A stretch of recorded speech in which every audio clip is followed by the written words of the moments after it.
Sebab itu Engkau ubah hati kami seperti hati-Mu.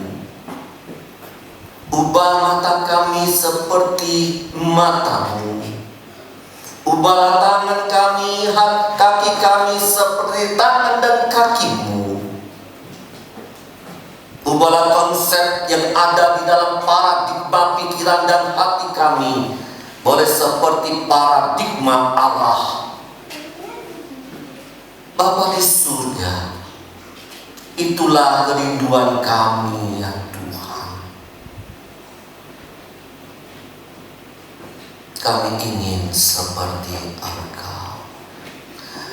Seperti Tuhan Yesus yang akhirnya boleh menjadi berkat bagi banyak orang.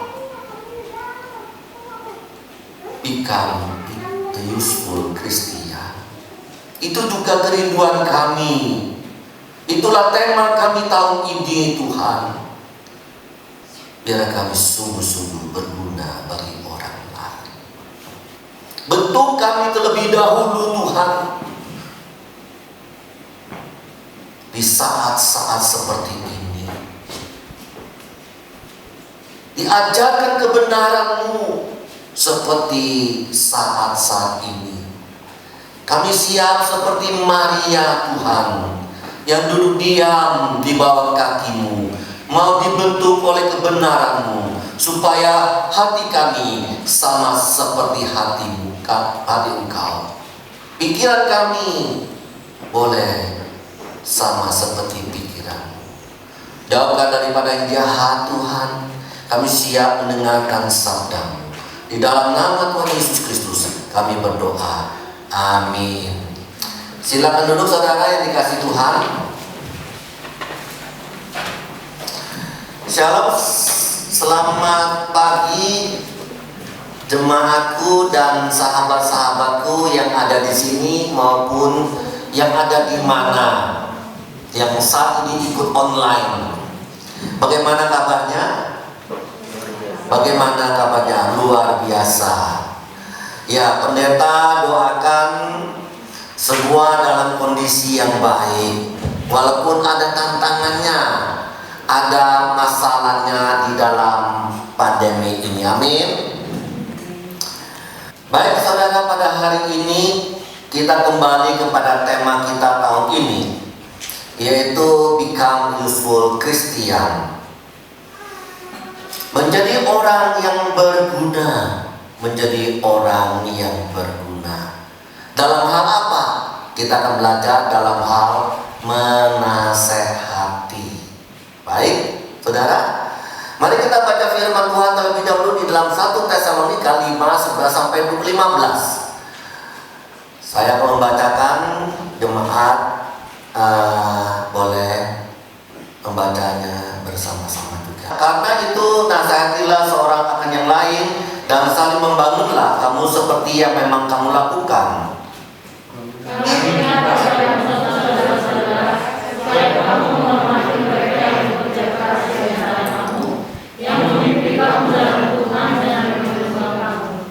Dan supaya kamu sungguh-sungguh menjunjung mereka dalam kasih karena pekerjaan mereka. Hiduplah selalu damai seorang dengan yang lain. Kami juga menasihati kamu, saudara-saudara, tetaplah mereka yang hidup dengan tidak tertib. Hiduplah mereka yang murah hati, berilah mereka yang lemah, sabarlah terhadap semua orang. Perhatikanlah supaya jangan ada orang yang membalas jahat dengan jahat, tapi usahakanlah senantiasa yang baik terhadap kamu masing-masing dan terhadap semua orang. Sudah. Baik saudara, ada orang berpikir begini, saya tidak mau menasihati orang karena takut salah. Kalau salah kan tidak menjadi berkat buat orang itu. Kalau salah, malahan akan menjadi batu sandungan. Pikiran ini saudara boleh muncul karena ingin orang lain tidak tersinggung, bukan? Tetapi pikiran ini tidak tepat, saudara. Karena bagaimana bisa kita menjadi berkat kalau tidak memberi nasihat kepada orang lain? Sekali lagi, pikiran begini, saya tidak mau menasehati orang, takut salah, akhirnya tersinggung. Padahal kalau kita hidup tidak memberikan nasihat kepada orang lain, maka kita tidak akan menjadi berkat. Justru melalui nasihat kita boleh membangun orang, kita boleh menguatkan orang, kita boleh memulihkan orang. Kita perlu sadar, memang kita perlu sadar bahwa manusia penuh dan sering melakukan kesalahan. Dan manusia yang suka melakukan kesalahan itu perlu ada nasihat dari orang lain. Nah, ini penting. Supaya orang lain itu yang melakukan kesalahan, ketika dinasihati, orang itu boleh dipulihkan, orang itu boleh dikuatkan, orang itu perlu dibangun.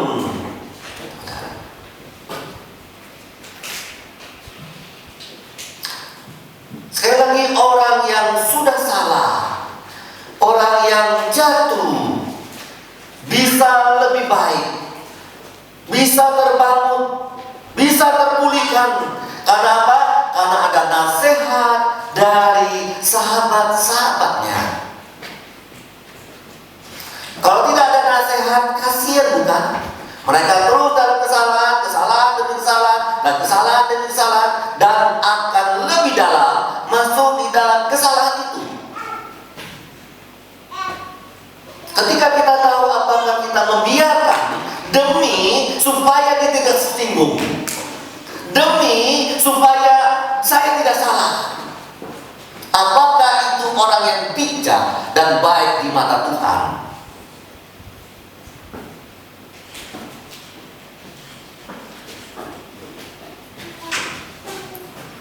Seorang berkata, Fijihad mengatakan, Allah memakai orang-orang tertentu untuk membangun orang lain melalui sebuah nasihat. Sekali lagi, Fijihad mengatakan, Allah memakai orang-orang tertentu untuk membangun orang lain. Bukan hanya membangun, memulihkan, menguatkan orang lain dengan sebuah nasihat. Saya pikir itu benar. Hal-hal seperti inilah yang perlu kita sadari, bahwa nasihat itu perlu kita nyatakan, perlu kita ungkapkan kepada orang lain, dengan tujuan ya orang lain dipulihkan, dibangun, dan dikuatkan.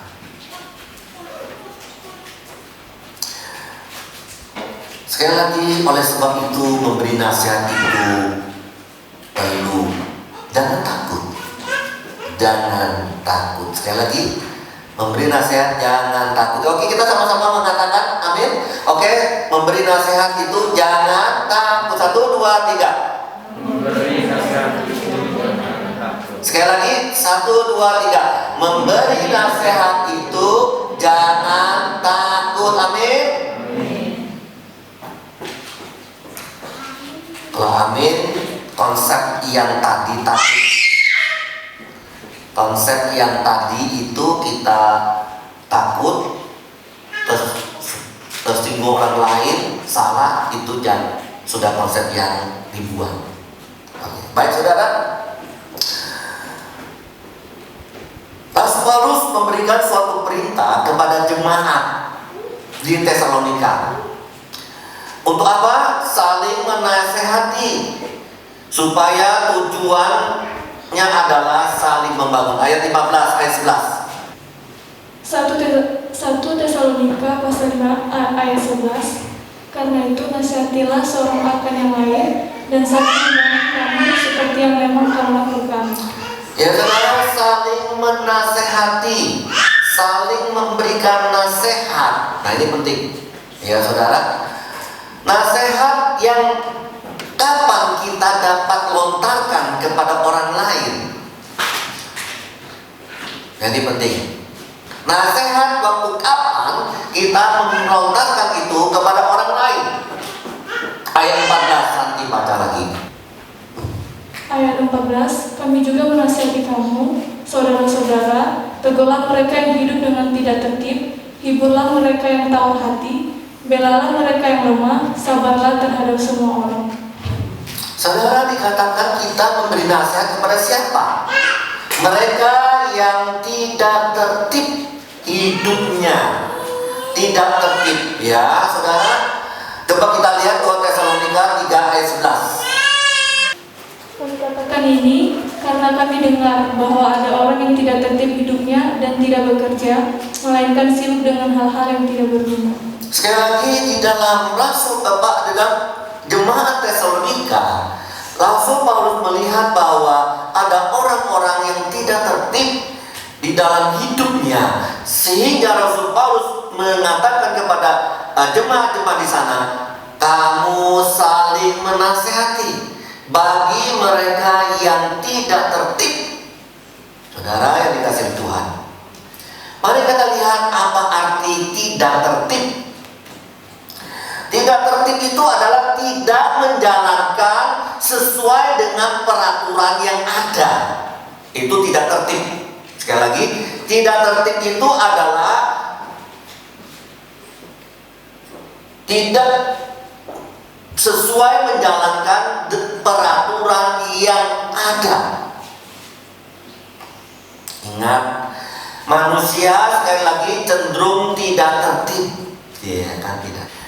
Coba lihat diri kita, sudah tertib atau tidak? Kalau pacaran, tertib waktunya, jam 9, tunggu itu. Kalau MD, misalnya ada cowok yang naksir dia, jatuh cinta, kemudian mulai pacaran. Jam 9 ya kita ke Gang Jangkrik makan, iya kan? Saya yakin MD dengan tepat jam setengah 9, jam 8 sudah mandi, setengah 9 sudah tunggu, jam 9 sudah ready. Itu tertib. Tetapi bagaimana dengan hal-hal yang lain? Nah ini penting.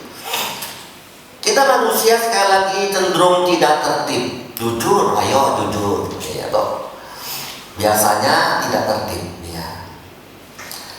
Saudara yang dikasihi oleh Tuhan, Yesus Kristus itu hidupnya sangat tertib. Ya, sangat tertib. Ketika dia dipanggil menjalankan misi Allah untuk mengabarkan Injil ke seluruh dunia, bukan hanya ngomong. Yesus berkata kepada murid-muridnya, beritakanlah Injil ke seluruh ujung bumi. Tapi bukan hanya perkataan, tapi dia melakukan hal itu. Ketika di dalam Lukas pasal 4 ayat 42 sampai 44, mari kita melihat dan kita baca. Lukas 4, 42 sampai 44. Ketika hari siang, Yesus berangkat dan pergi ke suatu tempat yang sunyi, tetapi orang banyak mencari dia, lalu menemukannya dan berusaha menahan dia supaya jangan meninggalkan mereka. Tetapi ia berkata kepada mereka, juga di kota-kota lain aku harus memberitakan Injil ke kerajaan Allah, sebab untuk itulah aku diutus. Dan ia memberitakan Injil dalam rumah-rumah ibadah di Yudea. Baik saudara, bagian ini berbicara tentang apa? Yesus pelayanan mengabarkan Injil di Kapernaum. Ya saudara, dia mengabarkan Injil di Kapernaum, kemudian berbicara tentang kebenaran, dia mengusir setan, dia menyembuhkan, dan banyak orang di sana mendapatkan berkat. Lalu orang-orang Kapernaum, termasuk murid-murid Yesus, berkata kepada Tuhan Yesus, minta Tuhan Yesus menetap di sana. Minta mereka menahan Yesus di sana, supaya Yesus tinggal di sana, hidup di Kapernaum. Itu permintaan mereka, saudara, supaya tidak pergi dari Kapernaum, dari kota itu, tinggal tetap di Kapernaum. Tetapi Yesus menasehati mereka. Menasehati apa? Bahwa aku pun diutus ke kota-kota lain. Ayat berapa tadi itu? Aku juga diutus, tapi ia berkata kepada mereka juga di kota-kota lain aku harus memberitakan kerajaan Allah. Untuk itulah aku diutus. Ada konsep yang salah daripada murid Tuhan Yesus. Ada yang salah daripada orang-orang yang percaya di Kapernaum itu. Akhirnya Tuhan Yesus menasihati mereka. Kamu jangan punya pikiran seperti itu. Aku diutus bukan di kota ini, tapi ke kota-kota.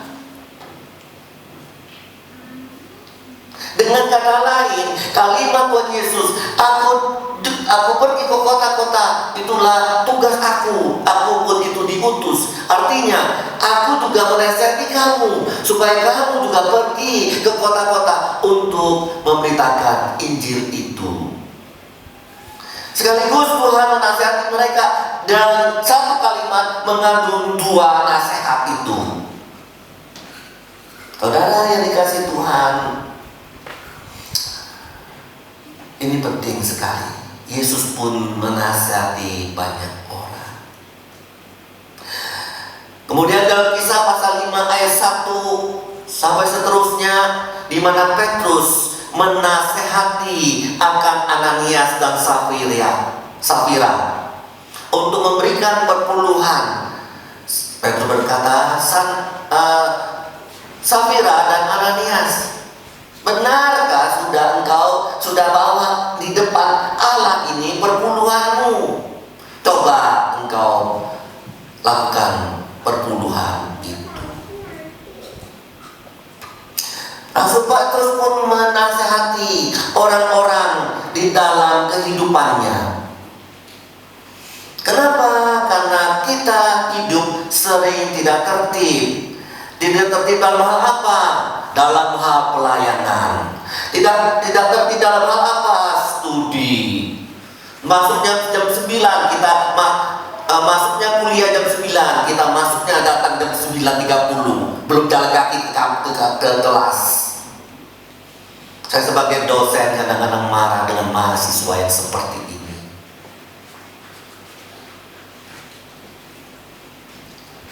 Kamu tidak tertib, kamu mau kuliah, baru menjadi mahasiswa sudah tidak tertib. Saudara yang dikasih Tuhan, Musa mengajar mahasiswa supaya ada perbedaan dengan dosen-dosen yang lain. Kamu benar-benar tertib, benar-benar tertib. Ketika kuliah masuk jam 9, masuklah jam 9. Ada lagi datang jam 10, saya bilang kamu pulang aja. Sampai kamu 4 kali seperti ini, kamu tidak akan dapat nilai. Betul? Santi, betul. Kalau kita membiarkan kondisi seperti ini, akan tidak tertib. Baru jadi mahasiswa, kalau sudah jadi manajer bagaimana? Kita selalu belajar dari bawah untuk tertib. Ketika tertib, orang lihat kita dibangun, kita diangkat, kita tetap tertib. Ketika orang lihat lagi kita tertib, kita dibangun, diangkat lagi. Itulah saudara. Saudara tidak tertib dalam hal apa? Dalam hal pacaran, ya toh. Ada rel-rel dalam pacaran.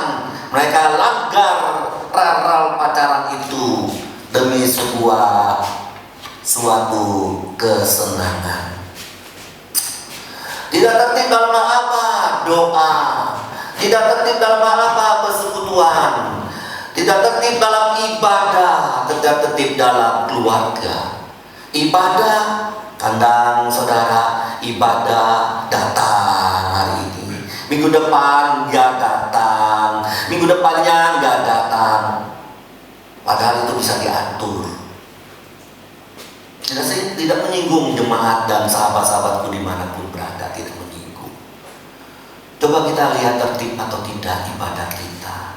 Tertib tak kita memberikan perpuluhan kepada Tuhan.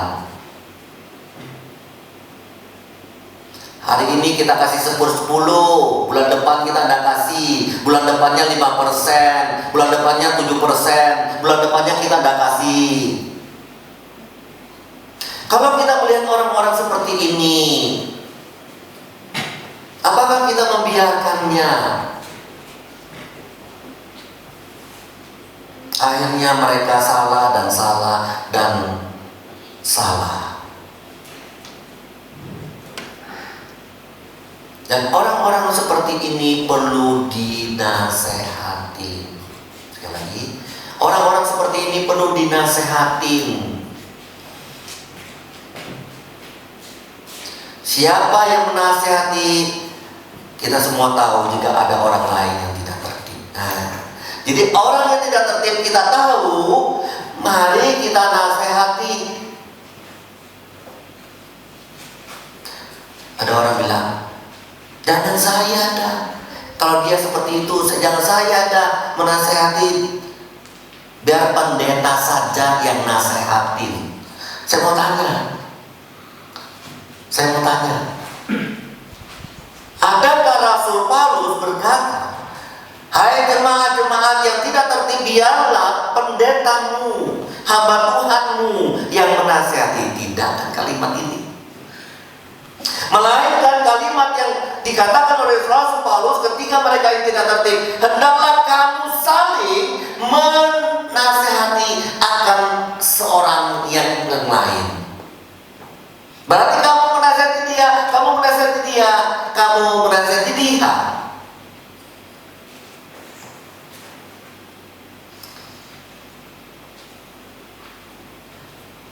Kadang-kadang manusia kepingin cari aman. Dosa aku nasihatin, biar aja dia seperti itu. Nanti saya disalahin dan saya tersinggung dan sebagainya. Dia tersinggung dengan saya. Biar saya cari aman. Itu adalah manusia yang mau cari aman sendiri. Tapi kalau kita benar-benar tahu, Tuhan bilang, lakukan nasihat itu untuk orang lain. Oh, itu papa saya, itu pemimpin saya. Oh, enggak apa-apa, saudara. Saudara yang dikasih oleh Tuhan, ketika saya membaca bagian ini, khususnya di dalam ayat 12, timbullah satu pertanyaan di dalam benak saya. Mari kita lihat ayat 12. Saudara-saudara, supaya kamu menghormati mereka yang bekerja keras di antara kamu, yang memimpin kamu dalam Tuhan dan yang menegur kamu. Kami minta kepadamu, hai orang-orang Tesalonika, saudara-saudara, supaya kamu menghormati mereka yang bekerja keras di antara kamu yang tidak tertib itu, yang memimpin kamu yang tidak tertib itu dalam Tuhan, dan menegur kamu yang tidak tertib itu. Sebenarnya kalimat ini kalimatnya tegas loh saudara, mengerikan sekali kalau saya tadi bacakan seperti itu. Kalau kita baca seperti ini, aduh, nanti kayak berbicara dengan kamu, memimpin kamu dalam biasa. Tapi ketika saya bacakan kalimat itu seperti itu, oh iya ya, benar ya. Saudara, ini ada filosofinya. Saudara, ini ada dasarnya. Sekali lagi, perhatikan. Pada umumnya manusia tidak suka dinasehati. Why? Mengapa? Ketika orang itu dinasehati, misalnya Sony menasehati Musa, pada umumnya yang dinasehati ini, ketika dinasehati pasti ada sedikit kesalahan, ada kurang yang tepat. Nah, karena manusia tidak ingin disalahkan, kurang tepat, akhirnya apa? Tidak suka. Akhirnya apa? Bisa marah. Akhirnya apa? tersinggung, ya kan? Ya saudara yang dikasih oleh Tuhan,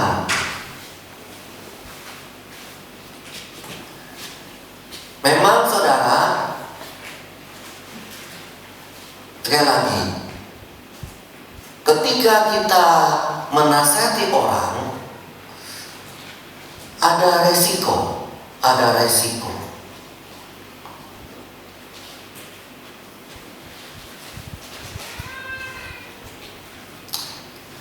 Saudara, Rasul Paulus menasihati mereka. Hormatilah mereka yang menasihati kamu. Hormatilah mereka yang bekerja, yang sungguh-sungguh, yang terus-menerus menasihati kamu. Kenapa? Ada kalimat hormatilah. Karena sekali lagi, manusia yang dinasihati cenderung marah, tersinggung, lalu tidak menghormati orang yang menasihati itu, lalu marah dan sebagainya. Saudara, di sini Rasul Paulus mengatakan, bukan menghormati mereka yang menasihati kita, tapi lebih lagi daripada itu, hormati mereka yang menegur kita, yang tidak tertib itu. Kalimat menegur sama menasihati mana yang lebih dalam, mana yang lebih keras? Menegur. Menasihati itu biasa, tapi menegur itu lebih dalam. Nah saudara, kenapa kita menghormati mereka? Karena mereka memimpin kamu dalam kebenaran, memimpin kamu dalam kebaikan, memimpin kamu dalam kemajuan, memimpin kamu dalam pemulihan, memimpin kamu supaya kamu diberkati Tuhan.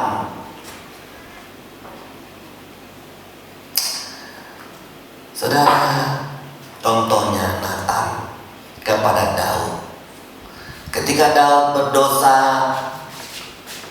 melakukan suatu kesalahan dengan Batseba, kemudian membunuh Uria suaminya Batseba, Nathan datang kepada Daud, Raja Daud. Nathan berkata, kamu salah. Kamu salah.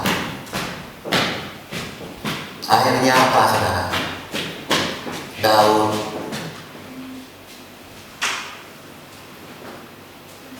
tidak marah. Daud tidak musuh dengan Nathan. Daud tetap menghormati Nathan.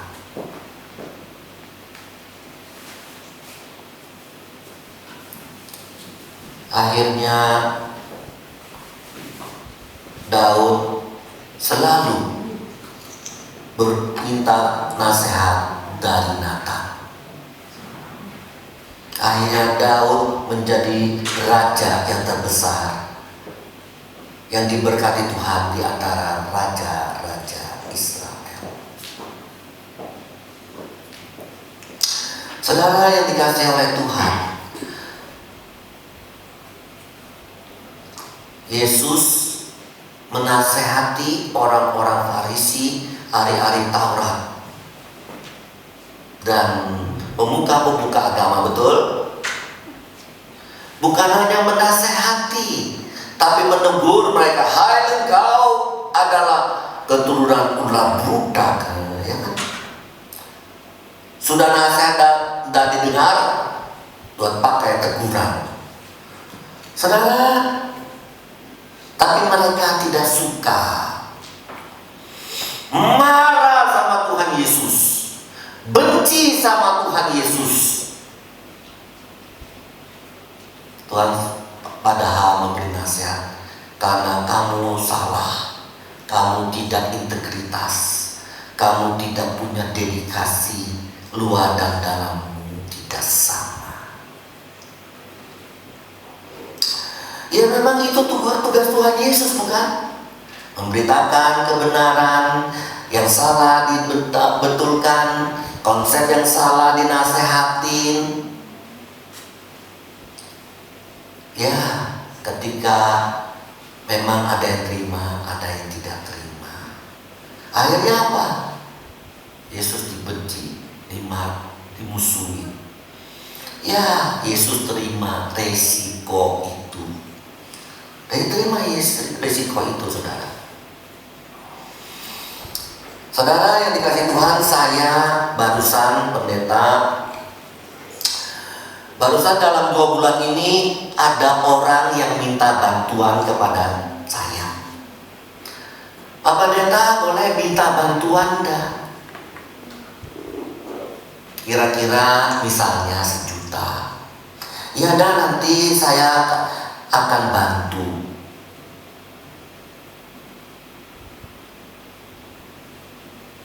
Kemudian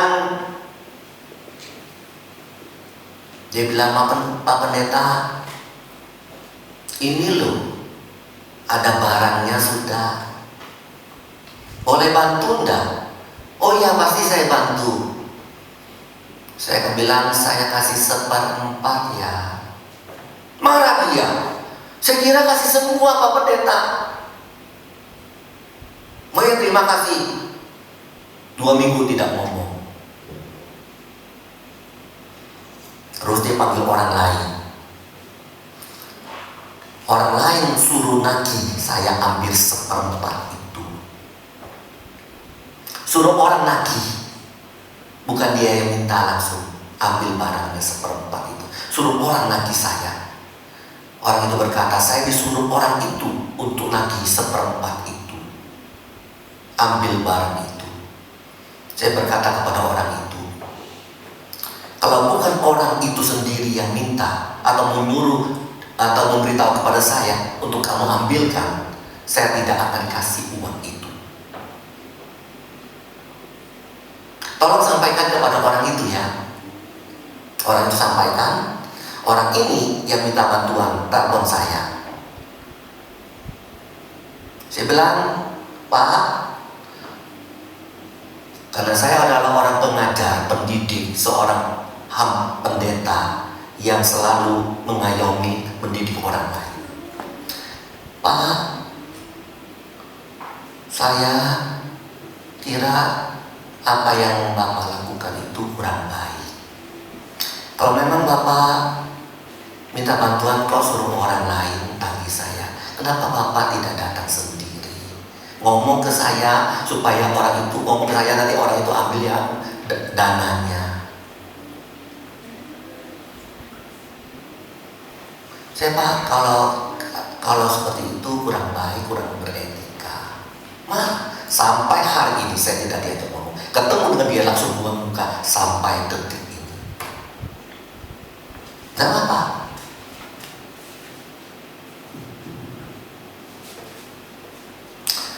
Saya cerita sama teman-teman saya, Pak Pendeta, harusnya orang itu bersyukur sudah dibantu 1/4-nya.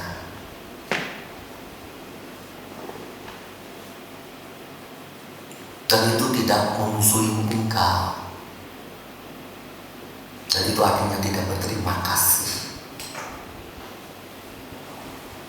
Diharapkan dapat 100% dari pendeta. Tapi pendeta tidak akan melakukan hal itu supaya dia bertanggung jawab dengan apa yang dia akan dapatkan. Supaya dia terlibat di dalam misalnya 50% atau dan sebagainya. Itu saya mendidik dia. Saya tidak mau musuh sampai hari ini. Ketemu aja di samping, langsung dia pergi.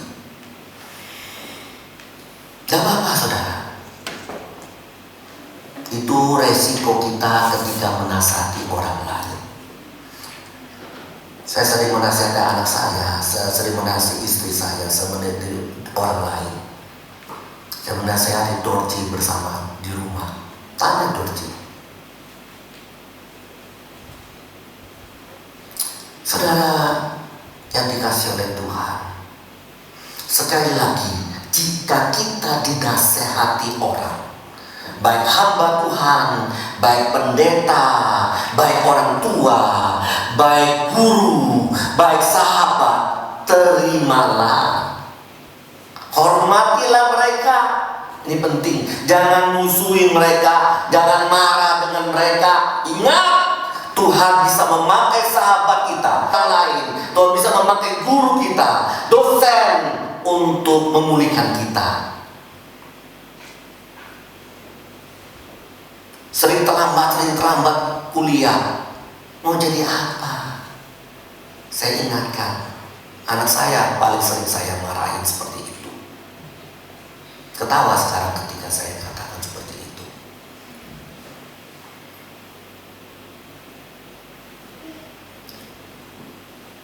Saudara yang dikasihi Tuhan, mari kita tertib. Ya, kita ibadah jam 9, semua pelayan sudah dikatakan jam 9:15, datanglah. Siapkan segala sesuatu dengan baik supaya pelayanan kita bisa maksimal. Kita tidak tahu nih LCD ada masalah enggak, saudara ada masalah enggak. Ketika kita jam 9 mulai ibadah, baru kita setel ketika ada masalah. Terlambat kita ibadah. Bagaimana kita bisa jadi berkat buat orang lain? Mari kita tertib dalam pelayanan dan sebagainya.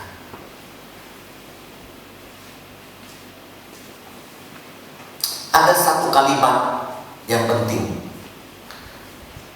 Orang yang mau menerima didikan, orang yang mau menerima nasihat, itu adalah orang yang hidupnya diatur dan diarahkan kepada yang lebih baik. Sebaliknya, siapa yang tidak mau peduli, siapa yang mengabaikan nasihat orang lain, itu sama halnya membuat dirinya tidak pernah hidup teratur. Akhirnya cenderung hidupnya liar. Liar itu apa? Salah. Liar itu apa? Tidak hikmat. Sekali lagi, ini penting kalimat ini, saudara. Orang lain yang mau menerima didikan nasihat itu adalah orang yang hidup diatur dan diarahkan kepada yang lebih baik. Sebaliknya, siapa yang tidak mau peduli dengan nasihat orang lain, itu sama halnya membuat dirinya tidak akan pernah hidup teratur, cenderung hidupnya akan liar. Kita ini suka liar, benar. Sudah punya pacar satu, kepingin lagi punya lihat cewek lain. Ya tentu dong, karena cewek lain lebih cantik lagi, lebih baik lagi. Tidak heran teman saya punya pacar 6-7 orang. Tidak heran orang itu pacar ganti pacar, ganti pacar, ganti pacar. Dylan seperti itu udah indah ya. Katanya belum pernah pacaran ya, Daniel. Saudara yang dikasih oleh Tuhan, kita ini mudah liar. Baiklah, ada orang-orang yang melihat kita dan mengarahkan kita. Kita Anda tahu kan, kambing itu, domba itu, saudara dan saya seperti domba yang sudah dikatakan lurus tapi ke kiri, sudah ke kiri lagi, sudah ke kiri ke kanan lagi. Cenderung seperti itu, saudara. Saudara yang dikasihi Tuhan, inilah yang penting bagi kita. Saudara, nasihat itu panggilan surgawi. Sekali lagi, jadi nasihat itu panggilan surgawi. Ketika menasihati itu adalah panggilan surgawi, supaya kita boleh menjadi berkat buat orang lain, supaya orang lain dibangun, dipulihkan, dan hidup lebih baik. Amin, saudara. Jangan takut dengan orang lain ketika marah dan tidak hormat dengan kita. Jangan takut. Saya tahu dong, saya tahu ada orang-orang yang pendeta nasihati orang itu tidak enak, marah, bertemu langsung pergi. Tahu.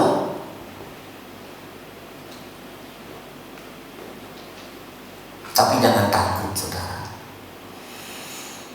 Kalau nasihat itu benar, ingat saudara, ini penting. Kalau nasihat itu benar, maka Roh Kudus, Tuhan sendiri yang bekerja di dalam orang itu. Tuhan bekerja dengan kalimat-kalimat kita. Kalau itu benar, Tuhan bekerja dengan kalimat-kalimat kita di dalam orang itu.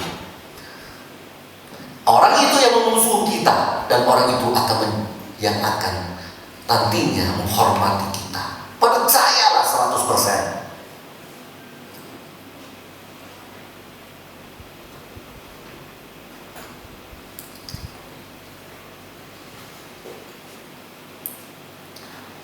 Saudara yang dikasihi oleh Tuhan,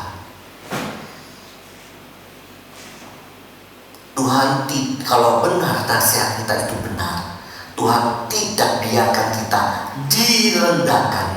Tuhan tidak pernah kita dihancurkan oleh kemarahan orang itu. Jangan khawatir. Apakah Tuhan Yesus dihancurkan oleh kemarahan Farisi dan ahli-ahli Taurat dan pemuka-pemuka agama? Tidak, Tuhan Yesus tidak pernah hancur.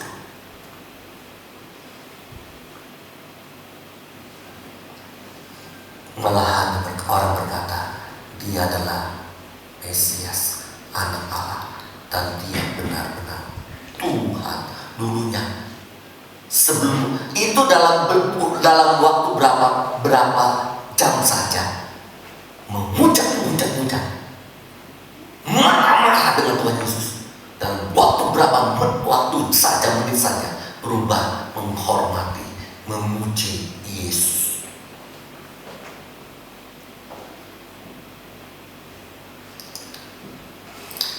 Saudara yang dikasihi oleh Tuhan,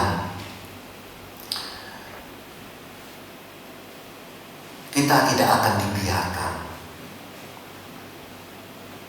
dihancurkan, tidak. Saudara yang dikasihi Tuhan, inilah jadi konsep kita adalah menasihati adalah panggilan surgawi. Jangan takut dengan memberi nasihat. Amin. Minggu depan kita membahas cara bagaimana kita menasihati orang. Biar Tuhan memberkati kita. Mari kita berdoa. Tuhan, terima kasih firman-Mu atas kami. Biarlah boleh membangun kami, menguatkan kami, meneguhkan kami.